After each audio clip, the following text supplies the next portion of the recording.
Morning students, welcome to YouTube on video classes. In this video we are discussing about revision of electricity, physics first chapter, revision of electricity. Therefore in this video we are discussing about the main important questions in the electricity chapter for the examination. Therefore first, what does an electric current mean? What is the meaning of electric current, or what does an electric current mean? Electric circuit. What does an electric circuit mean? Electric circuit is a continuous and closed path of an electric current. An electric circuit is a continuous and closed path of an electric current. If the electric current circuit complete, current can flow through the circuit. If the electric circuit complete, current can flow through the circuit. For example, when plug is open or switch is off, then it is not a closed path or closed circuit. Then that time the current do not flowing through the circuit. When switch is on, it makes a closed path of electric current, and when current is closed flowing through the circuit. Switch off ಆದಾಗ ಏನಾಗುತ್ತೆ, current stop ಆಗುತ್ತೆ. ಅಂದರೆ ಅಲ್ಲಿ ಏನಾಗುತ್ತೆ, break ಆಗುತ್ತೆ, open ಆಗುತ್ತೆ. Circuit ಏನಾಗುತ್ತೆ, break ಆಗುತ್ತೆ ಅಥವಾ ಓಪನ್ ಆಗುತ್ತೆ. ಸ್ವಿಚ್ ಆಫ್ ಇದ್ದಾಗ ಅಲ್ಲಿ ಅವಾಗ ಕರೆಂಟ್ ಪಾಸ್ ಆಗ್ತಾರಲ್ಲ, ಯಾವುದೇ ರೀತಿ ಎಲೆಕ್ಟ್ರಿಕಲ್ ಅಪ್ಲಯನ್ಸಸ್ಸು ಆನ್ ಆಗಲ್ಲ. ಅದೇ ರೀತಿಯಾಗಿ ಸ್ವಿಚ್ ಆನ್ ಮಾಡಿದಾಗ ಏನಾಗುತ್ತೆ, it is a closed diagram ಆಗೋ ರೀತಿ ಆಗ್ತಾ ಹೋಗುತ್ತೆ. ಒಂದು ಪಾಯಿಂಟಿಂದ ಇನ್ನೊಂದು ಪಾಯಿಂಟಿಗೆ ಕನೆಕ್ಟ್ ಆಗ್ತಾ ಹೋಗುತ್ತೆ. ಅದು ಕ್ಲೋಸ್ಡ್ ಪಾತ್ ಆಗುತ್ತೆ. ಆ ಥರ ಕ್ಲೋಸ್ಡ್ ಇದ್ದಾಗ ಕಂಟಿನ್ಯೂಷನ್ ಏನಾಗ್ತಾ ಹೋಗುತ್ತೆ, ಕರೆಂಟ್ ಪಾಸ್ ಆಗ್ತಾ ಹೋಗುತ್ತೆ. ದೆನ್ ಎಲೆಕ್ಟ್ರಿಕಲ್ ಅಪ್ಲಯನ್ಸಸ್ ಕೂಡ ವರ್ಕ್ ಆಗ್ತಾ ಹೋಗ್ತವೆ. Therefore N electric circuit is A continuous and closed path of on electric current. If the electric circuit complete, current can flow through the circuit ಅಂತ ಗೊತ್ತಿದೆ. ನಿಮಗೆ electric current ಅಂತ ಗೊತ್ತಿದೆ. What is the meaning of electric current ಅಂತ ಹೇಳಿದರೆ, electric current is the rate of flow of electric charges. The rate of flow of electric charge from one point to another point in an electric circuit is called as electric current ಅಂತ ಹೇಳಿ ಕರಿತಾ ಹೋಗ್ತೀವಿ. Next question, define the unit of current. You already know that the SI unit of electric current is ampere. The SI unit of electric current is ampere. Current is said to be 1 ampere if 1 coulomb charge flow per second across a cross section of conductor from one point to another point. For example, 1 ampere means, ampere ಅಂದರೆ ಗೊತ್ತಿದೆ, this is the SI unit of electric current. Therefore current is said to be 1 ampere. 1 ampere ಅಂದರೆ ಯಾವಾಗ ಹೇಳ್ತೀವಿ, 1 coulomb of charge flows per second across a cross section of conductor. 1 coulomb of charge 1 ಸೆಕೆಂಡಲ್ಲಿ per second move ಆಗ್ತಾ ಇದ್ರೆ, that is called as 1 ampere ಅಂತೇಳಿ ಕರಿತಾ ಹೋಗ್ತೀವಿ. What is the meaning of ampere? Ampere is the SI unit of electric current. What is the coulomb? Coulomb is the SI unit of electric charge. ನೋಡಿ, electric ಕಾಂಪೊನೆಂಟ್ಸ್ಗಳ SI units ಕೂಡ compulsory ಕಲ್ತಿರಬೇಕು. ಒಂದು 7 ರಿಂದ 8 electric components ಬರ್ತವೆ. ಆ 7 ರಿಂದ 8 electric ಕಾಂಪೊನೆಂಟ್ಸಲ್ಲಿ ಯಾವುದರ ಒಂದು ಎಕ್ಸಾಮಿನೇಷನ್ಗೆ ಇಂಪಾರ್ಟೆಂಟು. ಹಾಗಾಗಿ SI unit of electric current ampere, SI unit of electric charge coulomb, SI unit of electric potential volt, SI unit of resistance ohm, SI unit of electric power watt, SI unit of resistivity ohm metre, SI unit of heat joule. ಅರ್ಥ ಆಯ್ತು ಹೇಳಿದ್ದು. ಈ ರೀತಿ SI ಯೂನಿಟ್ಸ್ಗಳನ್ನು ಎಲ್ಲವೂ ಕೂಡ compulsory ಕಲ್ತಿರಬೇಕು. 1 ಮಾರ್ಕ್ಸಿಗೆ ಎಕ್ಸಾಮಿನೇಷನ್ಸ್ಗೆ ಭಾಳ important ಅವು. ಹಾಗಾಗಿ ನೀವು ಕಂಪಲ್ಸರಿ ಕಲಿತಾ ಹೋಗಬೇಕು. Next, circuit diagram and symbol. Circuit diagram ಅಂತ ಏನು ಗೊತ್ತಿತ್ತು, it is A closed path of electric current. It contains ammeter, voltmeter, electric bulb, resistance, battery, plug key. These are all connected in a closed pattern. That is called as circuit diagram ಅಂತ ಹೇಳಿ ಗೊತ್ತಿದೆ ನಿಮಗೆ. Circuit diagram ಅಂತ it having so many components such as electric cell, battery, plug key, wire, ammeter, voltmeter ಇವೆಲ್ಲ connect ಮಾಡಿರ್ತೀವಿ. ಹಾಗಾದರೆ ಅವುಗಳ symbols ರೂಪದಲ್ಲಿ ಬರಿತಾ ಹೋಗ್ತೀವಿ. ಅವುಗಳನ್ನು ಕನೆಕ್ಟ್ ಮಾಡಿದ್ದೀವಿ. ಅದು ನಾವು ರೇ ಡಯಾಗ್ರಾಮ್ ಮುಖಾಂತರ ನಾವು ಸರ್ಕ್ಯೂಟ್ ಡಯಾಗ್ರಾಮ್ ಬರೆದ್ರೆ ಅಲ್ಲಿ ನಾವು ಒಂದು ಬಲ್ಬ್ ಅಂತ ಬರೆಯಲ್ಲ, ಅದನ್ನ ಸಿಂಬಲ್ಸ್ ಆಗಿ ಬರಿತಾ ಹೋಗ್ತೀವಿ. ಅಥವಾ ಒಂದು ವೋಲ್ಟಾಮೀಟರ್ ಅಂತ ಬರಿತಾ ಹೋಗಲ್ಲ, ಅದಕ್ಕೂ ಒಂದು ಸಿಂಬಲ್ ಇದೆ, ಆ ಸಿಂಬಲ್ಸನ್ನು ಬರಿತಾ ಹೋಗ್ತೀವಿ. ಅದೇ ರೀತಿಯಾಗಿ ಇಲ್ಲಿ ಸರ್ಕ್ಯೂಟ್ ಡಯಾಗ್ರಾಮ್ ಸಿಂಬಲ್ಸು ಕೂಡ ಭಾಳ important. Components and symbols. Electric ಸೆಲ್ನ ನಾವು ಸಿಂಬಲ್ಸ್ ಈ ರೀತಿ ತೋರಿಸ್ತಾರೆ. ಒಂದು ಲಾಂಗ್ ಲೈನು, ಇನ್ನೊಂದು short line. Long line indicates positive terminal and short line indicates negative terminal. ಈ ರೀತಿ ಒಂದು ದೊಡ್ಡ ಗೆರೆ, ಇನ್ನೊಂದು ಚಿಕ್ಕ ಗೆರೆ, ಈ ರೀತಿ ಬರಿತಾ ಹೋಗಬೇಕು. ಇದು ಸೆಲ್ ಸಿಂಬಲ್. ಈ ರೀತಿ ಇದ್ದರೆ ಇದು ಬ್ಯಾಟ್ರಿ ಸಿಂಬಲ್. ನೋಡಿ number of cells combinations 2 or more cells farming battery ಅಂತ ನಿಮ್ಗೆ ಗೊತ್ತಿರುತ್ತೆ. ಈ ರೀತಿ 2 ಅಥವಾ 2ಕ್ಕಿಂತ ಹೆಚ್ಚು ಸೆಲ್ಸ್ಗಳನ್ನು ಬರೆದ್ರೆ ನಮಗೆ ಅದೇನಾಗುತ್ತೆ ಬ್ಯಾಟ್ರಿ ಆಗುತ್ತೆ. This is called as battery. And this is the symbol of plug, open plug key ಅಂತ ಹೇಳ್ತೀವಿ.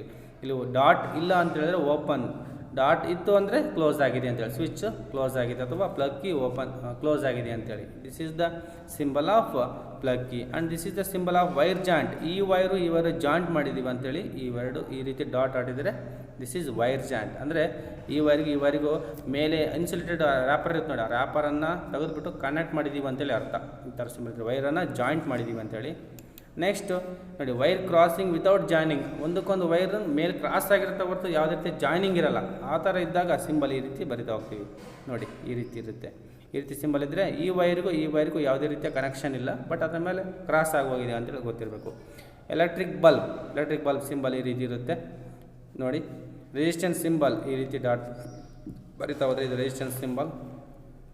ವೇರಿಯಬಲ್ ರೆಸಿಸ್ಟೆನ್ಸ್ ಅಥವಾ ರಿಯೋಸ್ಟಾಟ್ ಅಂತ ಹೇಳ್ತಾ ಹೋಗ್ತೀವಿ. ರೆಸಿಸ್ಟೆನ್ಸ್ ಬರೆದು ಆರೋ ಮಾರ್ಕ್ ಬರಿತಾ ಹೋಗಬೇಕು. ಅದು ರೆಸಿಸ್ಟೆನ್ಸ್ ಬರೆದು ಈ ರೀತಿ ಆರೋ ಮಾರ್ಕರ ಬರೀಬೇಕು.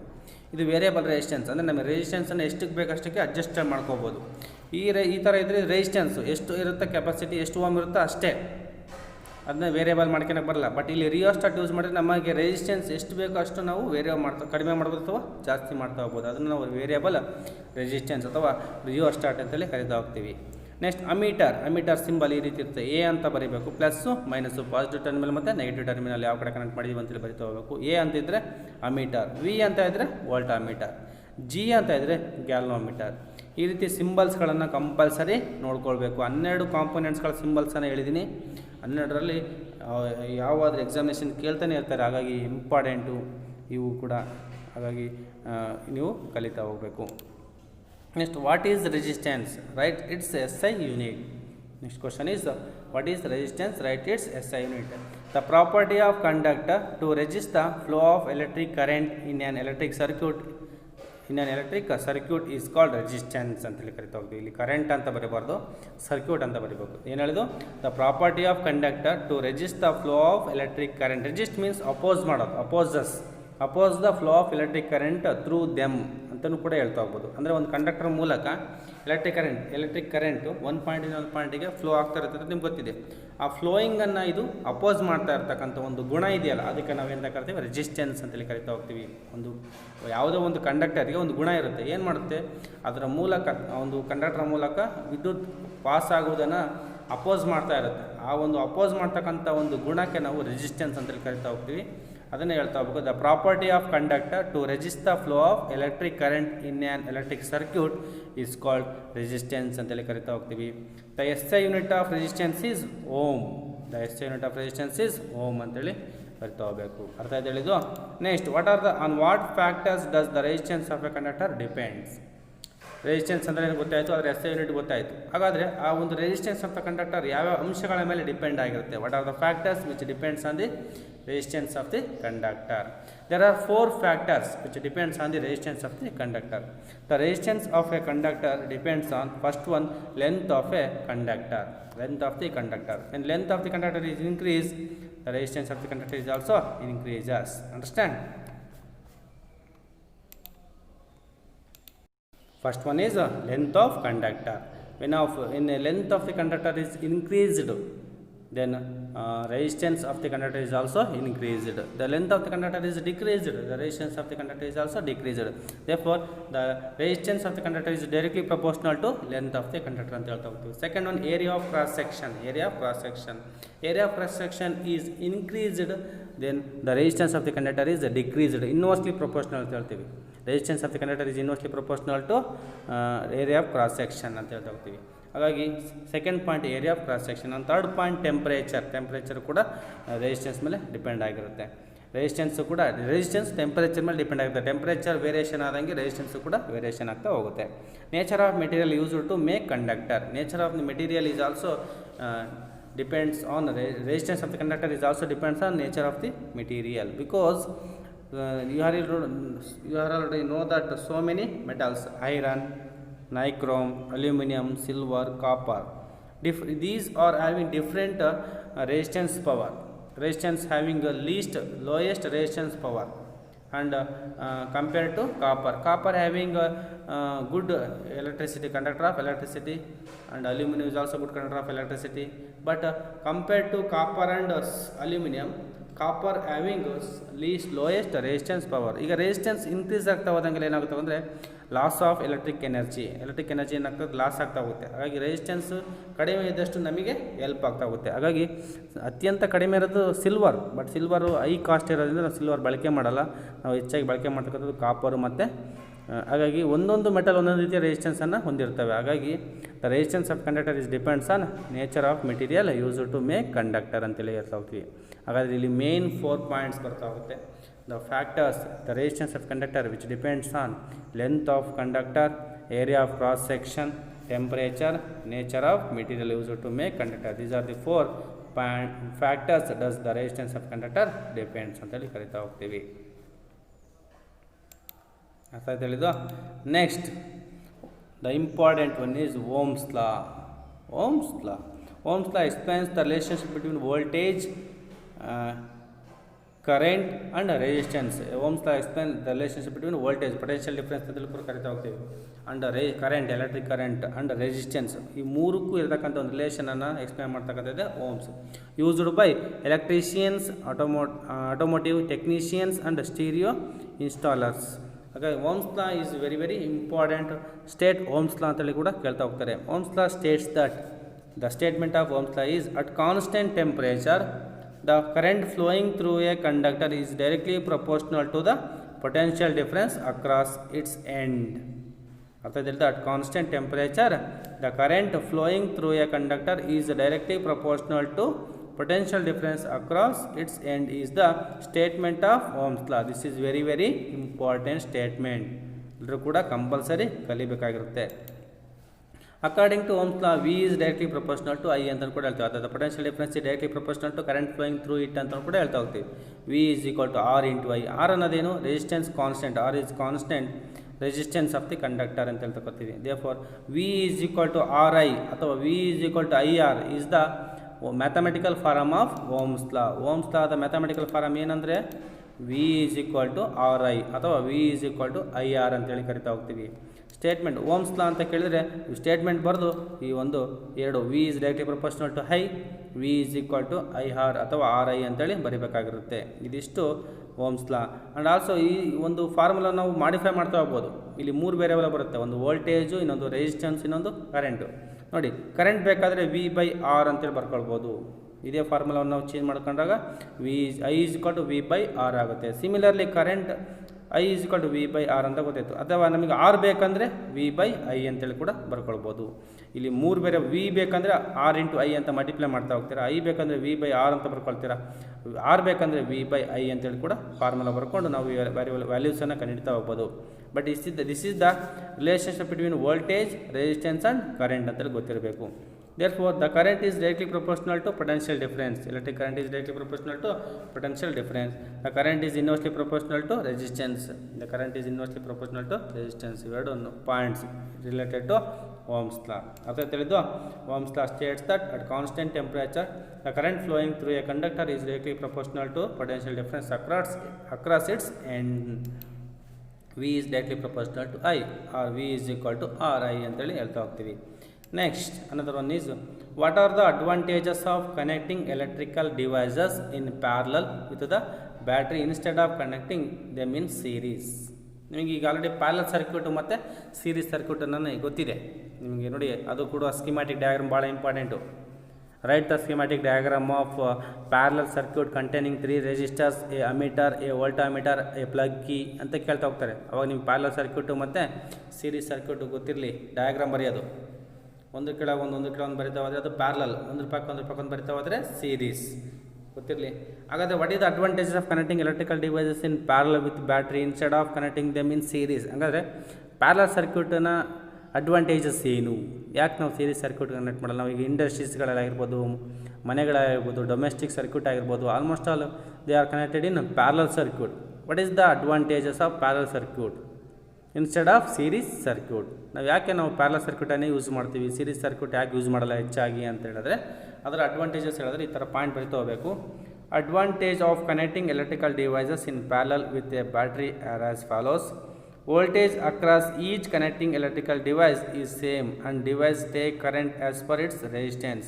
ಅರ್ಥ ಏನಿಲ್ಲ, ಪ್ರತಿಯೊಂದು ಎಲೆಕ್ಟ್ರಿಕಲ್ ಡಿವೈಸಸ್ ಕೂಡ ವೋಲ್ಟೇಜ್ ಸಪ್ಲೈ ಆಗ್ತಾ ಇರುತ್ತೆ ಅಂತ first point. Voltage across each connecting electrical devices is same, ಒಂದೇ ರೀತಿಯಾಗಿರುತ್ತೆ ಅಂತೇಳಿ ಹೇಳ್ತಾ ಹೋಗ್ಬೋದು ಫಸ್ಟ್ ಪಾಯಿಂಟ್.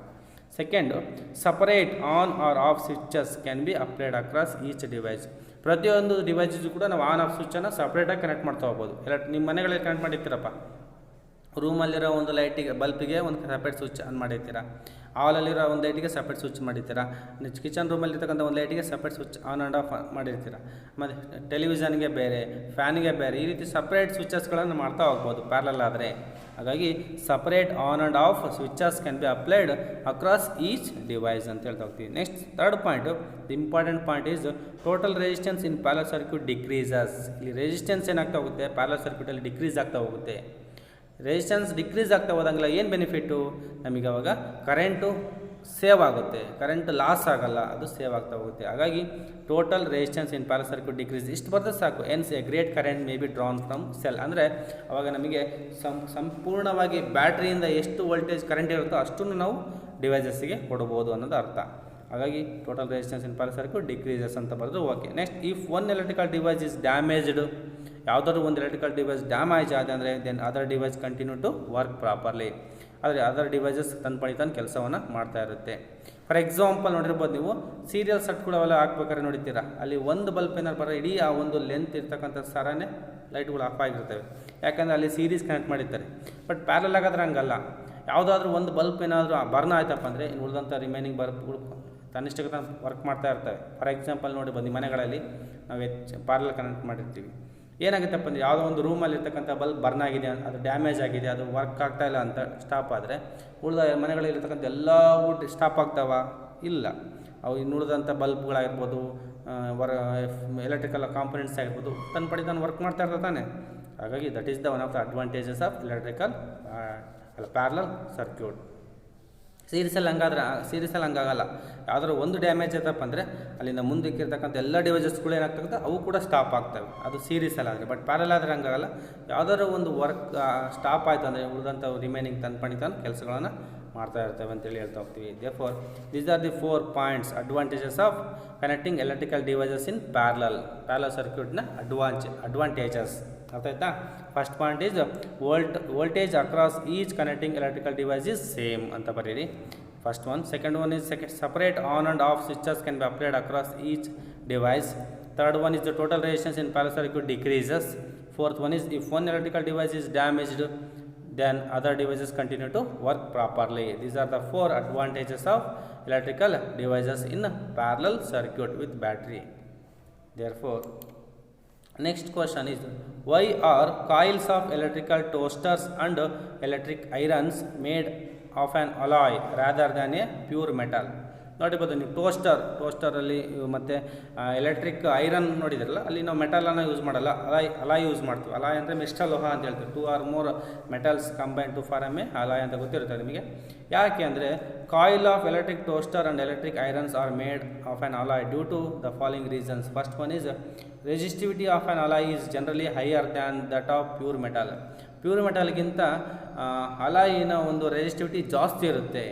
ರೆಸಿಸ್ಟಿವಿಟಿ ಜಾಸ್ತಿ ಇದ್ದರೆ ಏನು ಸರ್ ಬೆನಿಫಿಟ್ಟು ಅಂತ ಹೇಳಿದ್ರೆ ನೋಡಿರ್ಬೋದು ನೀವು, ಇಲ್ಲಿ ಟೋಸ್ಟರು ಮತ್ತು electric iron, these 2 are devices work by the heating effect of electric current. Heat ಆಗಬೇಕಲ್ಲಿ, ನಮ್ಗೆ ಹೀಟ್ ಆದಷ್ಟು ವರ್ಕ್ ಬೇಗ ಆಗ್ತಾ ಹೋಗುತ್ತೆ, ವರ್ಕ್ ಈಸಿ ಆಗ್ತಾ ಹೋಗುತ್ತೆ, ಹೌದಾನೆ?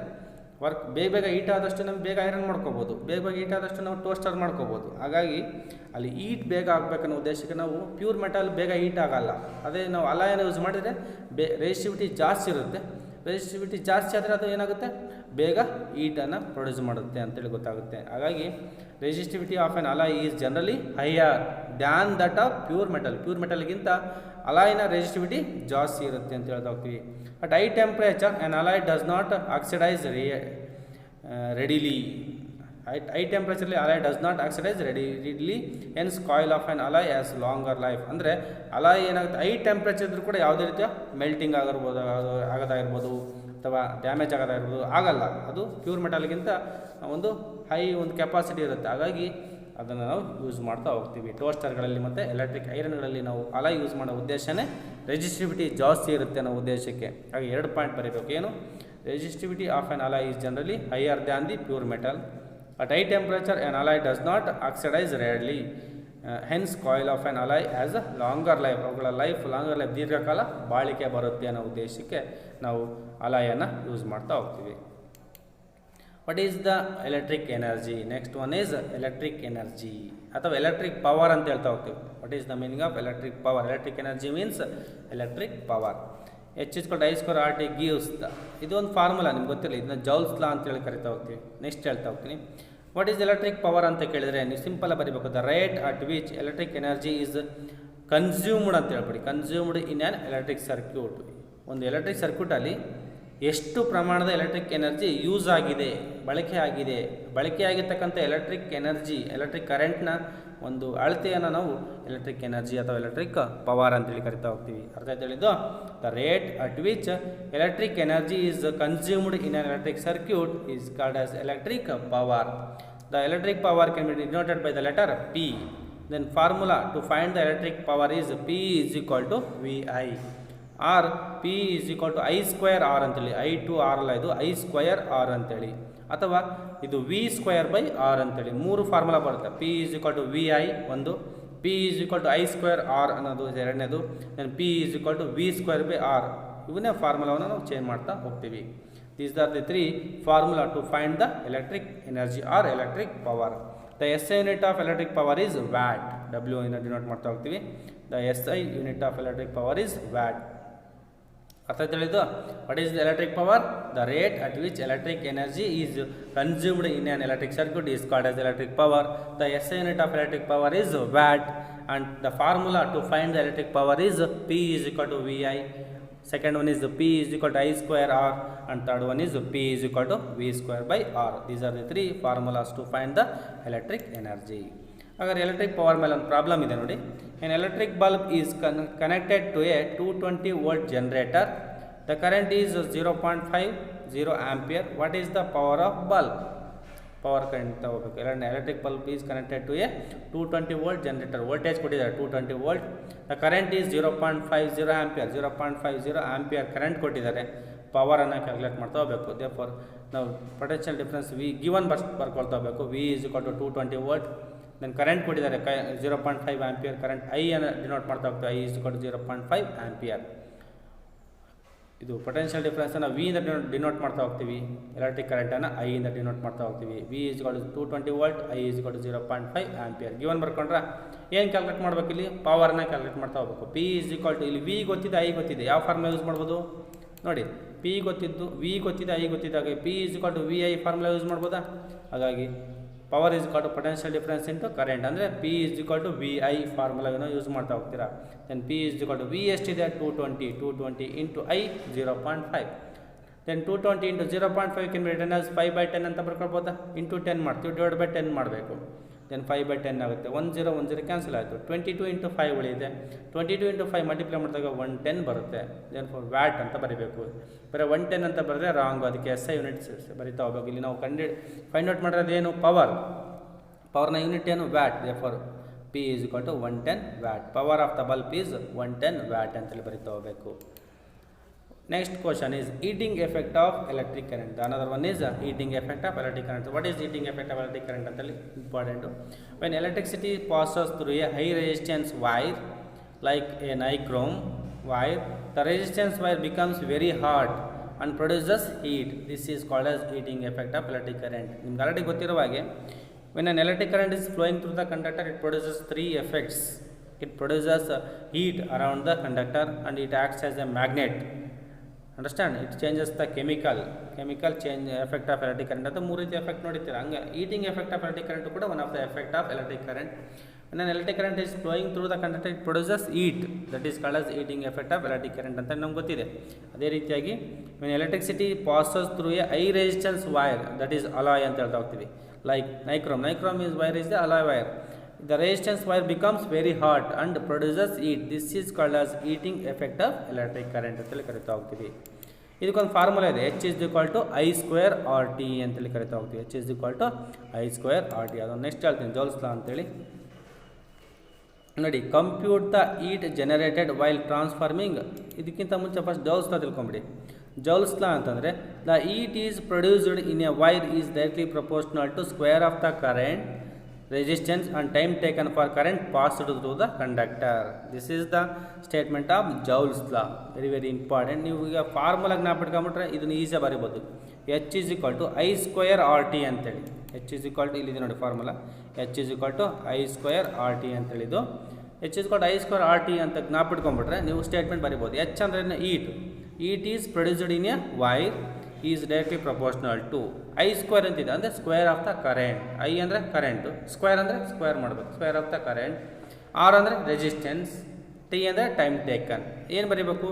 ಈಟ್ is produced in a wire is directly proportional to square of current, resistance and time taken for current passed. This is known as Joule's law ಅಂತೇಳಿ ಕರಿತಾ ಹೋಗ್ತೀವಿ. ಇದು ಕೂಡ heating effect of electric current ಮೇಲೆ ಇರ್ತಕ್ಕಂಥ ಒಂದು ಲಾ. ಹಾಗಾದರೆ H is equal to I square R T is the mathematical form of Joule's law ಅಂತ ಹೇಳ್ತಾ ಹೋಗ್ತೀವಿ. ಹಾಗಾದರೆ ಈ ಫಾರ್ಮುಲಾ ಯೂಸ್ ಮಾಡ್ಕೊಂಡು ನಾವು ಈಗ ಪ್ರಾಬ್ಲಮ್ಸನ್ನು ಮಾಡ್ತಾ ಹೋಗೋಣ. Compute the heat generated while transferring 96,000 coulomb of charge in 1 hour through a potential difference of 50 volt. ನೋಡಿ, ಚಾರ್ಜ್ ಕೊಟ್ಟಿದ್ದಾರೆ, ಟೈಮ್ ಕೊಟ್ಟಿದ್ದಾರೆ, ಜೊತೆಗೆ ವಿ ಕೊಟ್ಟಿದ್ದಾರೆ. ನಾವು ಬಿಟ್ಕೊಳ್ಳಿ. ಕಂಪ್ಯೂಟ್ ದ ಈಟ್ ಏನು ಕ್ಯಾಲ್ಕುಲೇಟ್ ಮಾಡ್ಬೇಕು ನಾವು? ಈಟನ್ನು ಕ್ಯಾಲ್ಕುಲೇಟ್ ಮಾಡ್ತಾ ಹೋಗಬೇಕು. ಎಷ್ಟು ಈಟ್ ಪ್ರೊಡ್ಯೂಸ್ ಆಗಿದೆ ಅಂತ ಕ್ಯಾಲ್ಕುಲೇಟ್ ಮಾಡ್ತಾ ಹೋಗಬೇಕು. Compute the heat generated while transferring 96,000 coulomb of charge in 1 hour through a potential difference of 50 volt. For given ನೋಡ್ತಾ ಹೋಗ್ರಿ. For charge Q is equal to 96,000 coulomb. Time ಎಷ್ಟಿದೆ? 1 hour ಇದೆ. 1 hour ನಾವು seconds convert ಮಾಡ್ತಾ ಹೋಗ್ಬೇಕು. 16 × 60 3600 second ಆಗುತ್ತೆ. Next potential difference V is equal to 50 volt. ನೀವು ಒಂದ್ರ ಕೆಳಗೆ ಬರ್ಕೊಳ್ತಾ ಹೋಗ್ಬೇಕು, ಇಲ್ಲಿ ಇರೋ ಥರನೇ ಬರ್ಕೊಳ್ತಾ ಹೋಗ್ಬೇಡ್ರಿ. ಫಸ್ಟ್ ಕ್ಯೂ ಬರ್ಕೊಳ್ರಿ. Q is equal to 96,000 coulomb. Next ಕೆಳಗಡೆ T, time is equal to 1 hour which is equal to 16 × 60 which is equal to 3600 second. Next ಅದ್ರ ಕೆಳಗಡೆ V is equal to 50 volt. ಈಗ ನಿಮಗೆ ಕ್ಯೂ ಗೊತ್ತಿದೆ, ಟಿ ಗೊತ್ತಿದೆ, V ಗೊತ್ತಿದೆ. ಈಟ್ calculate ಮಾಡಬೇಕಪ್ಪ ಅಂದರೆ ಯಾವ ಫಾರ್ಮುಲಾ ಯೂಸ್ ಮಾಡ್ಬೋದು? ಅಲ್ಲಿ ಇನ್ನೊಂದು ಫಾರ್ಮುಲಾ ಇದೆ, H is equal to V I T ಅಂತೇಳಿ ಒಂದು ಫಾರ್ಮುಲಾ ಇದೆ.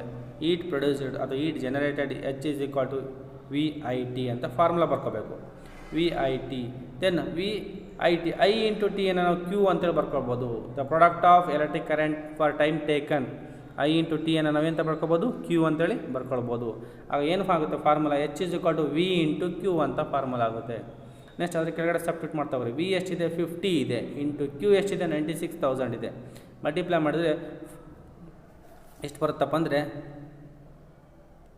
48 lakh ಜೌಲ್ ಬರುತ್ತೆ. 48 lakh ಜೌಲನ್ನು ನಾವು 4.8 × 10⁶ ಜೌಲ್ ಅಂತೇಳಿ ಬರ್ಕೊಳ್ಬೋದು. This is the answer. ಅಂದರೆ this is the heat generated while transferring 96 coulomb of charge. ಅರ್ಥ ಆಯ್ತು ಹೇಳಿದ್ದು? ನೀವು ಒಂದು ಕೆಳಗೆ ಒಂದು ಸ್ಟೆಪ್ ಬೈ ಸ್ಟೆಪ್ ಮಾಡ್ತಾ ಹೋಗಬೇಕು, ಒಂದು ರೂಪಾಯಿ ಒಂದು ಮಾಡ್ತಾ ಹೋಗಬೇಡಿ. ಅರ್ಥ ಆಯ್ತು ಹೇಳಿದ್ದು? ಈ ರೀತಿ ಪ್ರಾಬ್ಲಮನ್ನು ಸಾಲ್ವ್ ಮಾಡ್ತಾ ಹೋಗ್ಬೇಕು. ಇಲ್ಲಿ ಫಾರ್ಮುಲಾ ಏನು ಬರ್ಕೊಂಡ್ರೆ ನಾವು H is equal to V I T, ಆ V H is equal to V into I T ಬದಲಾಗಿ ಐ ಟಿಯನ್ನು ನಾವೆಂತ ಬರ್ಕೋದು? ಕ್ಯೂ ಅಂತೇಳಿ ಬರ್ಕೋಬೋದು. ನಿಮ್ಗೆ ಗೊತ್ತಿರುವ ಹಾಗೆ I is equal to Q by T ಅಂತ ಒಂದು ಫಾರ್ಮುಲಾ ಹೇಳಿದ್ದೆ. The electric current is equal to Q by T formula ಇದೆ. ಅದನ್ನೇ ನಾವು ಚೇಂಜ್ ಮಾಡ್ಕೊಂಡ್ರೆ ಅವಾಗೇನಾಗುತ್ತೆ? ಅದು I into T is equal to Q ಅಂತ ಬರ್ಕೋಬೋದಾ? ಕ್ರಾಸ್ ಮಲ್ಟಿಪ್ಲೈ ಮಾಡಿದ್ರೆ I into T is equal to Q ಅಂತ ಬರ್ಕೋಬೋದು. ಹಾಗಾಗಿ ಐ ಟಿ ಬದಲಾಗಿ ನಾವು ಕ್ಯೂ ಅಂತ ಬರ್ಕೊಂಡಿದ್ದೀನಿ ಅಷ್ಟೇ. ಇದು ಮಾಡಿಫೈ ಮಾಡಿಕೊಂಡ್ರೆ I is equal H is equal to V into Q ಆಯಿತು. ವ್ಯಾಲ್ಯೂ ವಿ ಗೊತ್ತಿದೆ, ಕ್ಯೂ ಗೊತ್ತಿದೆ. ಸಬ್ಸ್ಟಿಟ್ಯೂಟ್ ಮಾಡಿ ಮಲ್ಟಿಪ್ಲೈ ಮಾಡಿದ್ರೆ 48 lakh ಜೌಲ್ ಬರುತ್ತೆ. ಅದನ್ನು ನಾವು ಸೈಂಟಿಫಿಕ್ ನೊಟೇಷನ್ ಬರೆದ್ರೆ 4.8 × 10⁶ ಜೌಲ್ ಆಗುತ್ತೆ. This is the answer. Next third one, an electric iron of resistance 20 takes a current of 5 ampere. Calculate the heat developed in 30 seconds. ಇಲ್ಲೂ ಕೂಡ ಈಟನ್ನು ಕ್ಯಾಲ್ಕುಲೇಟ್ ಮಾಡ್ತಾ ಹೋಗಬೇಕು. ರೆಸಿಸ್ಟೆನ್ಸ್ ಕೊಟ್ಟಿದ್ದಾರೆ, iron electric iron of resistance 20 ohm ಅಂತೇಳಿ. Ohm ಇದು this is the SI unit of resistance. Ohm ಅಂತೇಳಿ ಓದ್ತಾ ಹೋಗಬೇಕು. Resistance of electric iron R is equal to 20 ohm.